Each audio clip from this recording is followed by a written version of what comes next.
temple of praise mga igsoon. Klaro, tinuod yung pagka-istorya mga igsoon. Sa dihang namatay ang akong asawa, sa dihang bubuhian ko na ginutang ang simbahan sa UPIP. Kaya dili na ko kaya mga igsoon ko, kaya sa una, ako asawa ko yung nagdala sa simbahan. Magwali siya sa Domingo, magpakakon siya sa kalag o espiritu sa among mga kauban, pero ako sumayo, nagluto ko para ipakakaw ng kauban sa service. Maura din na akong papel. Sa dihang namatay siya, yan po si Tio Lindsay, si Pastora Bibi, ako silang hingnan na isurin ko ang simbahan sa Montealegre. Pasalamat po mga isunod ko kung kaya Ginoo, nagbibiyan nila. Sila yung hindi gusto na ako ma-surrender mga isunod ko. Para sa kuha, imposible talaga kong buhaton, pero kung hindi mo din buhaton para sa Ginoo, hindi mo posible ang muna na po kayo ang pagpasalamat sa inyong pastor, karon o di pastor, ang first lady sa atong district mga isunod ko, Pastora Bibi, kumuha din kayo kumuha. Pero sa dilit pa tayo sugod mga isunod ko, ganyan ang pagtalang sa panito, mag-ampor ka para magpasalamat sa inyo. Ang mahal mo na rin ng Lord, nilipat na karoon sa kabuntagon ng Ginoo. Salamat sa inyong kayo sa mong kinabuhi. Salamat Lord na nakiguban ka kanamo, hangtod na niabot kami ni Dapita Ginoo. Aniya kami Lord, aron pagpahigayon sa among hinikusang pagpasalamat diha kanimo. Gamita kini mong alagad Lord aron mapaambit sa imong pulong. Ug ako nagampo ang bisan pa sa naminaw Ginoo. Abrihi ang ilang huna-huna ug kasing-kasing Lord. Na kining pulong Ginoo dili mo na may kawang adiha kanila Ginoo. Ug mahimong kini nilang sumbanan Lord. Samtang kami aniya nining kalibutan Ama. Akong gihangyo ang imong balang Espiritu, ang imong presensya Ginoo nga makikuban kanamo. Tabuni kami Lord sa imong hamilit nga dugo. Walay buhat sa kaaway nga makadisturbo kanamo karon Ginoo. Initanan akong pasalamatan dialam sa ngalan ni Jesus. Amen. Amen. Makapalingkod. Magamit mo na yung antipara kung sa wala kung mapulit. No? Sige na lang. No? Karoon na daw ang mga igsoon, magiging na Thanksgiving celebration ninyo. Pero ako na lang ni Osborne, celebration na kung tanan mga igsoon ko. Kung ngayon kung ninyo, kuya, di ko kakaon na yung paulit mga igsoon ko. Muna, celebration na itagong tanan. Pero doon na ba mga tanak, doon na ba'y rason na magpasalamat ka sa Ginoo? No? Doon na ba'y hinungdan na ito pasalamatan ng Ginoo kung iniagawa karon? Iniagawa dato na ko karon ang mensahe na kitang tanan, doon ay rason na ito magpasalamat ka sa Ginoo. Ang timang naghatag ni Tiyo na to, ang pagkamatinumanon o pagkamatinumanon sa Ginoo. Asa ka makita diha sa lamentasyon o pagpanutan sa Kapitulo 3, 22 o 23. Luwala ka versikulo mga igsoon ko, kay ingon si Teo Puntason, mahunit na ang panig sa igsoon. Ang libro na kinatag ni Teo, ang naong lamentasyon, sa diyang pagkakad niya ini mga igsoon, ako tayo ng ibasa. Ako yung kabakay. Ang sa Montealegre karon, naa sila morning vivo, pero napaman sila doon sa Second King. Pero kani karon akong ilaktor na hakuakin, akong gitungan kung saan naa sa libro sa lamentasyon na anong nagitaytulan man kini o mga pagbangutan. No? Sa diyan akong ibasa ng igsoon ko, akong hibawan. Na ano ay pagsulat sa lamentasyon ng igsoon ko, grabe ang kasubok sa mga tao. No, ang taga-Israel nasubok, minsan taga-Israel, mga tao ka na sa Ginoo mga igsoon ko. Nga naman, nano nasubok sila tulad kahit ang syudad, ang ilan din po ang Jerusalem, dito ba mga igsoon ko. No? Ang mga tao dito, gibiyag sa katawan, na puno sa kasakit ang ilang lughan, sa tao, murang tapos na ganit nila ang tanan. Nga naman mga igsoon ko, muhatag ko gamay ang kaning paagi sa gubat sa una. Ang paagi ko dahil sa gubat sa una, kung mapildi ng nasuot ka na syudad, o kung sa'yo magamit nyo sa maong syudad, na nakadaog, ilang datong tanang butang na sa mga magamit nila. Mauna ang ilang nasumpan sa unang panahon. Sa dihang akong gibasa ni ang Lamentation mga igsoon ko. No? Ilang bihagol. Bihagol nila ang mga lalaki para himuon nilang ulipon. Naibalo ka sa istorya sa Bible kung unsay buhaton sa tao na ulipon sa usa ka nasod. Mauna, ang mga babae ilang bihagol aron himuon sa ilang ulipon. Ang mga babae ng mga batanton ila sa silang bihagol o guwapa magani o dili nila ripon ilang ipon-ipon ipaasawa sa mga tao na naa sa ilang lugar. Mauna ang kapatid sa ilang kahitan ng Isordo. Ang mga babae mamaot at ito magpatay pero ang kasalanan ng Isordo. Ito, tinuro na. Ayaw na lang magtanaw sa inyong pikas. Anong buhay na? Kaya guwapa na, niliserve na sa inyong mga Isordo. Ayaw magtanawan ng mga kapat. Tinuro na ang mga Isordo na ang panahon sa pagkabihag nila sa unang panahon, pinakalisod na may tabo sa usa ka tao ng Isordo. No? Pero sa dihang nilang yung debate, sa dihang nasubok sila, sa dihang nabuong sila, doon ay pulong sa Ginoo na mitungha kanila, pulong na nagdala o paglaon ng Isordo. Pareha ba na ito karon? No? Pareha na ito karon. Kita, naaman tayo gubat ka na adlaw na atong yatubag. Noon sa kubata, dili sa mga armas o dili, pinaagi sa itong kahimtang karon sa atong nasod. Kita naggubat ka pinaagi sa kamahal sa presyo, sa kalisod sa mga palaliton ng Isordo. Unsa na itong gibatit karon, mas grabe ang ilang gibatit sa unang mga panahon ng Isordo. Mauna, pero minimum ang Ginoo bisan na atas sa mga problema, na atas sa mga kabukaton, dunay pulong sa Ginoo na nagdala ang paglaon para kanato ng Isordo. Unsa na pulong ato na ron istorya. Nanong minun ko ganina na nakakita gubat. Grabe kayo. Muadto karon komplikado. Inikulit nimo di ka malipay na naman kamahal sa tanang palaliton. Maunay mga gubat na ato katubangon kada adlaw ng Isordo. Di ba? Inikabot kanya inikulit nimo taas kayong presyo walay mitubo. Ang ato rangay isa dili na mutubo. Pero ang presyo nagakataas. Maunay gubat na atong kagamtamon hindi sa kalibutan ng Isordo. Inikulit sa ato, imbis malipay ka, kapanupra ka, inikulit sa ato, mitaas ang atong dugo. Miuban pa ang atong sugar, tungod sa paliton na mahal na tayo. Pero yung lumin ng Isordo, na dunay pulong sa Ginoo na nagdala ng paglaon. O kanang paglaon magawa, maunay atong isgutan, tumama sa tima ng dihatag ni Pastor PJ Menescu. Unsa man po, isgutan ako karon ang gugma o kaluoy sa Dios, kaliwala sa atong kapagbiyasan o sa atong kasalanan. Amen? Ang unang rason nga magpasalamat ta sa Ginoo, diha sa bersikulo sa 22 siyon siya, kay ang gugma sa Ginoo wala Adara 22. Dili gayud muluban ang gugma sa Ginoo, no? O walay tinutuban ang iyang kaloob. Bago kini adlaw-adlaw pagkamatinumanon gayud niya mga Isordo. Mauna ang tulong sa Ginoo na nagdala na kong paglaon. O kanisang puluma, mao ni naghatag og kalinaw, kadasig sa mga tao sa una, katong taga Israel na sadyang nabiyag sila. Namitungha kining pulong na nagdala og paglaon na ang gugma sa Ginoo dili gayud muluban. Amen. Iyang kaluoy walay tinutupad ng Isordo. Kauna nga nilikaknakan sa kabutagon mo ito ang unang rason na ako ingon ninyo, nanong magpasalamat ka diha sa Ginoo. So, kung ako bitaw mo naon-naon, kung ang justisya pa sa Ginoo, mo'y masunod, siguro namamatay na ka. Wala nagbibuhit na ito ng Isordo. Anong yung nagpapaan? Tungod kay ang Ginoo balaan. Tungod ang Ginoo putli. Kita puno sa pagkadautan. Ang mga tao puno sa pagkadautan o puno sa pagkamasasala.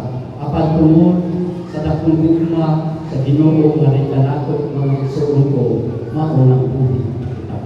Maunang niya tungod sa gugma sa Ginoo. No, bisag kapilata mapakyas, kapilata makasupak sa karubuton sa Ginoo, pero walang kabiyahe sa Ginoo. Nga, kaya kaluoy sa Dios na walay tinutuban, maoy nagtupot na nato karon mga igsoon. Minuto ang Dios, ang gugma sa Dios dili mausap. Kinsa man ay mausap? Ang mausap ang kitang mga tao ng igsoon.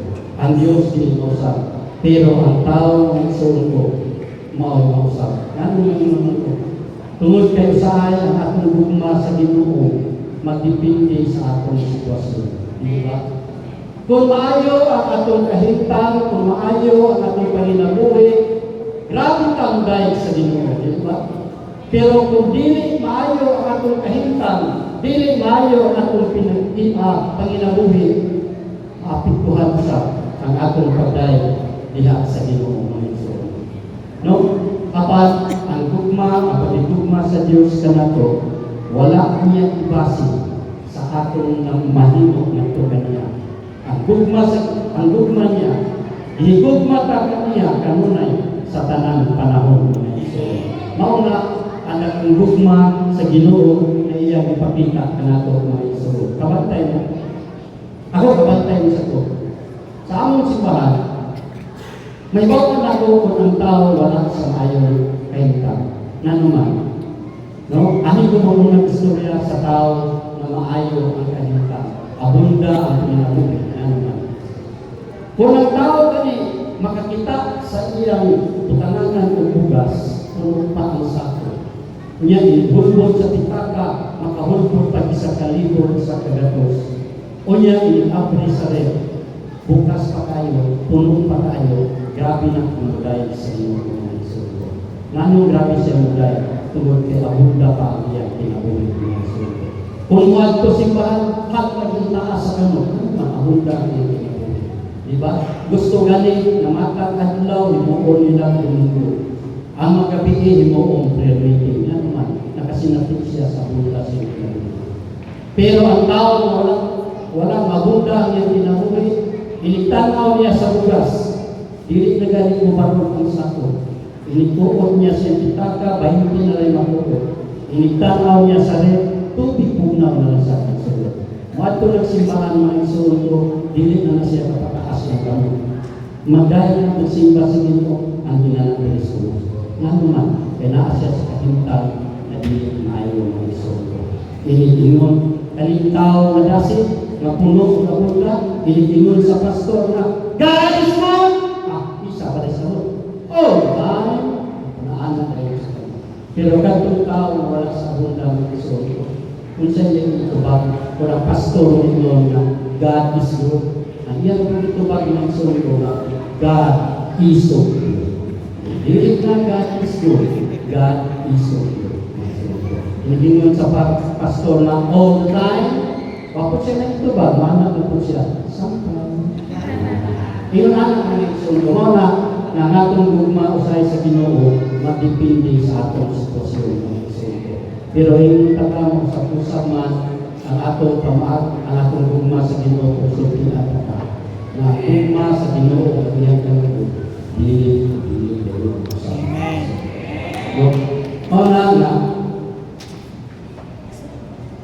Ang gugma sa Ginoo dili mo usab kung wala nilang sa pagkausap. Mao to ang primero rason nganong magpasalamat ka sa Ginoo tungod sa iyang gugma o kaluoy ng igsoon. Ang ikaduhang rason sa pagpasalamat nato sa Ginoo, ang gugma o kaluoy sa Dios dili yun maurot ng igsoon. Sumala siyang tulog na ang kaluoy sa Ginoo walay inutugan.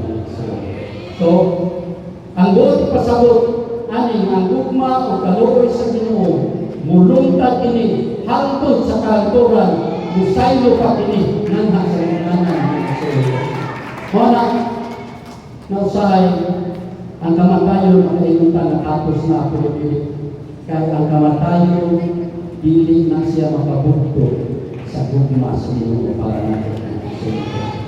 Karon buhit ta, gikan sa atong pagkabata, gihigugma na ta sa Ginoo. Pilay imong edad, maunay kwentaha ang gugma sa Ginoo mga igsoon.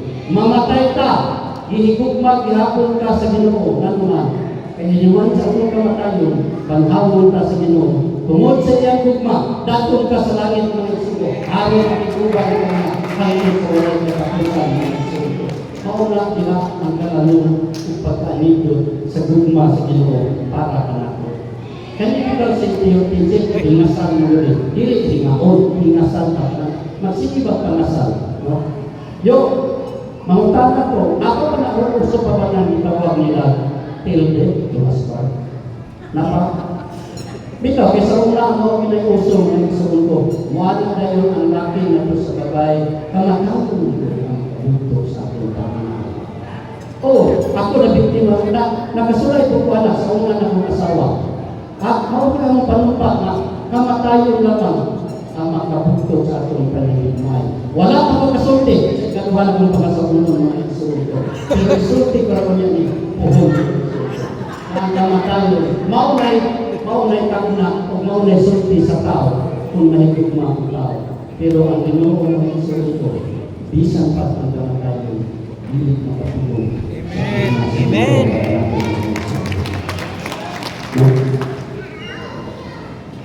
Ang Diyos, hindi mahugdan sa iyang kaluoy, sumala sa atong bersikulo na atong dibasa ng Tinumid. Ang tao maluoy man, pero pilara kay kayo. Kung dunay manayo nimo maluoy ka, pero ngadto sa pulo upat kay kayo. Pero adto si kalima, muhatag mo ka pero magbagubo na ka. Pero ang Ginoo sultian ba mo nga Ginoo dili kayo siya mahugdan sa iyang kaluoy na bisan kapila patamusaan, usaan ka man sa aking pastor mo apin akong prayer meeting, pastor dili na kong absent Sunday, dili lang kasi pastor kung isaaran, basta po kung ano pagsaan mo, dili ka katambo, dili na kang balilong sa imo. Nanuman, ang iyang kaluoy, wala kayo tinutupan. Dili ang Diyos mo inyo na to kung saan ka mapatyas. Dili ang Diyos mo inyo na to na tama na, sobra na. Pero inyo tagang sumuko. Tungod sa dakong bukma sa Ginoo o sa iyang kaluoy, dili siya masultihan. Pinangga sa Ginoo ang tao na istorya na to kaniya ng Iso. Mauna, lapit tayo tinong bisan unsa. No, kung ang atong problema sa makadako sa barko. Pero ako ang ibuhinduman na ang gugma o kaluoy sa Ginoo sama sa dagat ko ang ginagawa. Inyong anak ang pagigugma sa Ginoo na ato mga Ginoo. Ato pagpakan ng Ginoo. Ikatulong rason. Kita mo po ang gugma o kaluoy sa Diyos bago matagadlaw ng Ginoo. Ngayon ko mataguntag, matagadlaw sa atong pagmata, hindi nagkasabot na adunay bagong paglago. Dili na kinahanglan na magtuyo kita sa kapakyasan nato sa kagahapon. Ang Diyos naghatag ng bagong usog, bagong paglago, o bagong grasya, matagadlaw ng Ginoo. Sultihan na ka, maabot man tinuod ang gagabion, mangit-ngit man ang gabi. Pero pila ka oras ang nagsuot ko, moabot ang imong paglaon ng kabuntag ng Ginoo. Ayaw pagkabili, kung doon na kayo problema magabili, di ka katulog, una-una ka. Ayaw. Una-unaan, matukma sa buntag, bagong usog, bagong paglaon, ang iandan sa Ginoo para natin ang Ginoo. Mauna ang rason, pinahanglan, nagpasalamat sa Ginoo. Kada adlaw, dili lang panahon na magsigura ang simbahan sa pagpasalamat. Kada adlaw suot ko, kay kada adlaw nagpakita ang Ginoo sa iyang grasya, sa iyang pagigugma, o sa iyang kaluoy na mga suot. Usahay man doon, kita kay naamitaw sa isang problema, usahay ang problema, ako mag-una-una. No? Ato una-una. Muna hindi mo lagi na, kung doon na kayo problema, Kung negatibo ang hintang sa akong pinabuhi mga igsoon ko, ayaw ko yung ina. Agi ina na problema mga igsoon. Saan mo, kung magsipit at huna-huna sa itong problema, maapektuhan ang atong pagpangalagad sa Ginoo. Mao na ang ingon ko kung na kay problema, kung negatibo man ang imong kahintang mga igsoon ko, agi ilang na problema mga igsoon. Kung mahinungtod ito, di ba nung kanta ko sa una? Yung katong mga bata kami, ito ang studio ko ito. Di ba nagkanta sa una na nitingon na dumaan man ako sa ilog, di ako malulunod. Dumaan man ako sa apoy, di ako masusunod. Kasama natin sa Diyos. Muna inon, na bisan pa mga kita sa tubig, di kita malulunod. Muagi man ta sa kalayo, di kita mapasok, kaya kauban ako ang Ginoo. Amen. Ang ingon sa kanila, Ang ingon sa Ginoo, dumaan o aking ang tao sa Ginoo. Ayaw standby, problema, na imong gatubag ano, kay ingon ang Ginoo, makikuban sa kanila. Amen. Inong dumaan ako, ang isang problema na aking resolusyon. Matag-usa ka na ito, dunatay kabukaton, pero sa unahan, adunay kakaan sa kabukaton. Amen. Mauna, pareha ka. Pareha ka. Tungod sa atong ginimo sa sitwasyon, wala ta kay balo sa plano sa kaaway para nato. Pero di maundang ang ato karon ang sumpa. Amen. Sa karon tayo ginimo. No? Atong giling padayon no. Aron makapanito. Mauna na.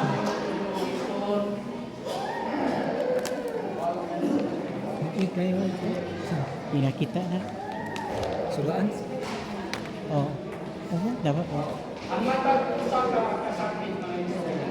Maglusog. Naay nagsulat anak ng kasipay. No? Arita sa 23. Nung mapanta tiya. Ito na lang mo sa 23. Anak patingon niya sa 23 nga bago ini adlaw-adlaw pagka matinumanon kayo kaniya. Pagka matinumanon kayo niya. Inala ang Ginoo. Hatag siya gugma, walay tagubad. Hatag siya sa lukoy, walay tagubad. Oh. Ang iya pagkabag ka matinuman. Matag-adlaw ang taman. Amen. Ang pagkamatinumanon sa iyo, ang atong paglaon, dili na itong ibasi sa atong ibati. Nung kusay, sa kusa, dili ibati na sa ang atong paglaon, ang atong pagbati, kundi sa pagkamatinumanon niyo sa Ginoo. Ang Diyos tutuman sa iyang sa. Amen. Kung sa isaan sa Ginoo, kung ningon ang Ginoo, nga dili kung ikaw biyaan, dili pinagmaytalo, biyaan ka sa Ginoo. Amen. Kung ningon ang Ginoo, nga igugmaon kanya, dugay ng panahon nga gigugmata sa Ginoo. Kung hangtod karon, kanang gugmahan ang pagbilin ka na natin. Amen. Kung ningon ang Ginoo, panalanginan ka, may panalanginan ang tao. Dugay ng panahon ang panalangin sa Ginoo, nagkuban ka na. Sa dihang na tao, ninyo ang Ginoo panalanginan ang tao. Kanang panalangin, nga gihatag sa Ginoo, iingan ng ngalan na dawata kini panalangin inyong taga-mensuon ko. Dawata na kay kanang panalangin na walay makaagaw anak. Dawata. Amen. Kung may ko ng Ginoo nga abrihan niya ang bintana sa panalangin para igugo na ko inyong taka. Na walay makaibog ka ng panalangin, wala ko'y makasira ang bintana niya. Amen. Amen. Kung sa'yo di ko sa pulong sa Ginoo, kung sa'yo abrihan sa Ginoo, wala ko'y makasira. Kung na kanang panalangin, nakaroon ni Hatak sa Ginoo, dawakan. Hindi man na sa Ginoo. May panahon tamuan, may panahon sa ng istorya. At kining mga tawhana, kining mga siya sa pundo, daw masinso. Ano man, pala Domingo tibok adlaw nagsimba halos kada gabi ang simbahan dagko pa kay natagan sa siri wala na pero sundian pa lang ng ko anak sa asin wala sa tao. Amen. Ang utamis ingon magani sila asin so utamis ang pagadian ingon sila asin so pagadian pero kanan yung magkasin so hindi ko tao. Amen. Wala rin ko hindi ka kasi mga anak kasi Ginoo. Itagaan na kanya sa iyang tugma, itagaan na kanya sa iyang panalangin, itagaan na kanya sa iyang kaloob na wala'y tinutuban, hindi ibigay siya. So, ang tugma, ang naging sa Ginoo, o matasin ko sa tugma. Ang tugma, hindi sa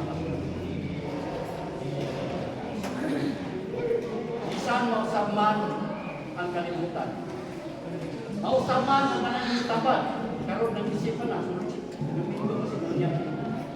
Mausaman ang ato kuya. Ito to rin na natin. Mausaman ang ato kuya. Mausaman ang tanan hindi sa kalimutan. Pero tingin kata ang tugma sa Diyos wala. Amen. Kung isa ang Diyos hindi ko nakitahan kay ang Diyos na maliyatago, ang Diyos na matulipon, ang Diyos na mamatag sa mga panalangin. Anak na diyan ang Diyos sa karoon ng ituan na mo itago na sa panalangin. Amen. Ano man, kaya naiputan sa mga dili kayo mausap. Yes, faithful. Ang Ginoo na siya kahapon, ang Ginoo siya kami, ang Ginoo siya sa Amen. mo na ng kanan sa Diyos, ang tao kung ka ang Diyos ang kumaon ang tao ang Diyos mamatay sa kaloob kung ka kami ang tao ang tao at may dating kalipay ang tulong karon ako nalagay kung ako na yun at magkaroon ako nalagay para ng inklusyon so ang tulong sa Diyos kasi ang saling ang paglaon kapanahon sa kasakit, kahadlok, kalibog mga Ginoo. Karon adlaw magkahinog sa ta kay atong sinidra ang atong ginibusan pagpasalamat sa Ginoo. Atong isulti kaniya. Lord, salamat. Kaya Ginoo mo eksulto kong Ginoo. Hasta tao ninyo buhit pa ako karon tungod sa kaloob ugma sa Ginoo. Adunay bagong grasya matagad. Kung ang bagong Diyos magkinuman sa tanang panahon. Usap, hindi karon adawa.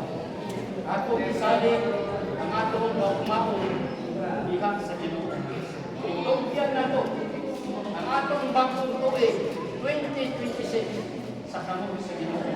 Amen. Atong kagaan panahon ang Ginoo sa 2026 mao na iya kanang pasalamatan ako siya sa tanan ng buwan sa ating kinabuhi. Pasalamatan ako siya sa tanan ng buwan niya sa ating kinabuhi. May matakad lang sama sa kinabuhi. Doon ay bagong tugma, may bagong paglaon, may bagong kalimutin na nagdaktan. No? Wala na dinitak na karoon sa kapuntabon. At kung ako sa pilipan, hindi ang kanta sa lang. Rugma mo. Ingon lang ko ninyo,